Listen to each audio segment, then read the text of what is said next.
ৰাইজে উন্নয়নৰ পক্ষত ভোট দিব আৰু সেইবাবে ভাৰতীয় জনতা পাৰ্টিক পক্ষত ভোট দিবৰ কাৰণে ৰাইজ আগ্ৰহী হৈ আছে। 19 তাৰিখে ভোট দিব আৰু যোৰহাট লোকসভা সমষ্টিৰ পৰা মই ৰাইজৰ আশীৰ্বাদত বিপুল ভোটত জিকি যাম। আৰু উন্নয়নমূলক কথাবিলাকেই কৈছোঁ ৰাইজক আমি যে আমি ইমান উন্নয়ন কৰি আছোঁ, এই উন্নয়নৰ ধাৰাবাহিকতা অক্ষুণ্ণ থাকিব লাগিব। তাৰ বাবে ৰাইজে আমাক আশীৰ্বাদ কৰক, সহায় কৰক আৰু ৰাইজে আশীৰ্বাদ কৰিবৰ কাৰণে ওলাই আহিছে, সহায় কৰিবৰ কাৰণে ওলাই আহিছে। সকলো শ্ৰেণীৰ ৰাইজে ভোট দিব, জাতি ধৰ্ম বৰ্ণ নিৰ্বিশেষে। 19 তাৰিখটো আহে বুলি দিয়ক, ভোট দিব। 4 তাৰিখে ভোট গণনা হ'ব, তাৰপিছত আমি আকৌ কথা পাতিম।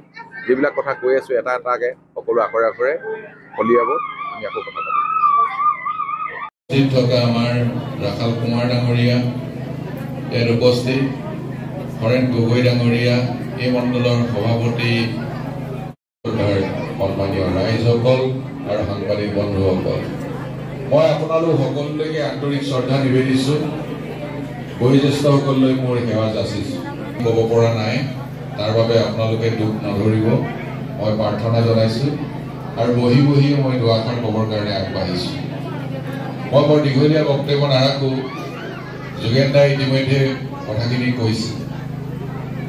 মই এইবাৰ যোৰহাট লোকসভা সমষ্টিৰ পৰা ভাৰতীয় জনতা পাৰ্টীৰ প্ৰাৰ্থী হিচাপে প্ৰক্ষেপ কৰিছে। মই 2019 আহিছিলোঁ, আপোনালোকে মোক আশীৰ্বাদ প্ৰদান কৰিছিল আৰু মৰাণ চহৰৰ পৰা মোক আপোনালোকে বিপুল ভোটত ইয়াৰ পৰা জিকাই পঠাবৰ কাৰণে আপোনালোকে ব্যৱস্থা গ্ৰহণ কৰিছিল। আৰু এইবাৰো সেইবাবে মই আপোনালোকৰ ওচৰলৈ আশীৰ্বাদ বিচাৰি আহিছোঁ। 19 তাৰিখে নিৰ্বাচন আছে আৰু এই নিৰ্বাচনৰ দিনটোত আপোনালোক সকলোৱে যাতে মোক আশীৰ্বাদ কৰে, মোৰ হৈ যাতে মানুহক কথাখিনি কয়। আপোনালোকে নৰেন্দ্ৰ মোদী ডাঙৰীয়াৰ কথাখিনি এবাৰ ভাবিব। আৰু দুইখন আমাৰ চৰকাৰ হোৱাৰ বাবে আজি কাম কাজ কৰিবৰ কাৰণে সুবিধা হৈছে। এই ধাৰাবাহিকতা অক্ষুণ্ণ থাকিব লাগিব। তাৰ বাবে মোদী ডাঙৰীয়া দ্বিতীয়বাৰৰ কাৰণে প্ৰধানমন্ত্ৰী হ'ব, তাত কোনো সন্দেহ নাই।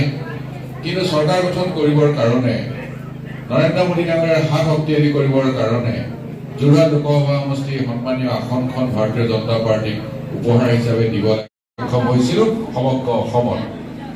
মই তাৰ বাবে নিজকে সৌভাগ্যৱান বুলি ভাবোঁ। আৰু তাৰপিছত আপোনাৰ অনা হ'ল জল জীৱন মিছন, যি মিছনৰ জৰিয়তে এতিয়া কাম কৰি থকা হৈছে, ৰাইজে খোৱা পানী পাব। সেইখন হৈছে নৰেন্দ্ৰ মোদী ডাঙৰীয়াৰ সপোনৰ আঁচনি। মোদী ডাঙৰীয়াই আপোনালোকে চাওক, আকাশ পাতাল পাৰ্থক্য দেখিব।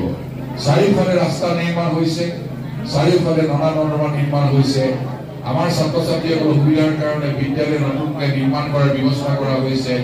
মহাবিদ্যালয়বিলাকত নতুন শিক্ষানীতিৰ জৰিয়তে শিক্ষা প্ৰদান কৰা হৈছে।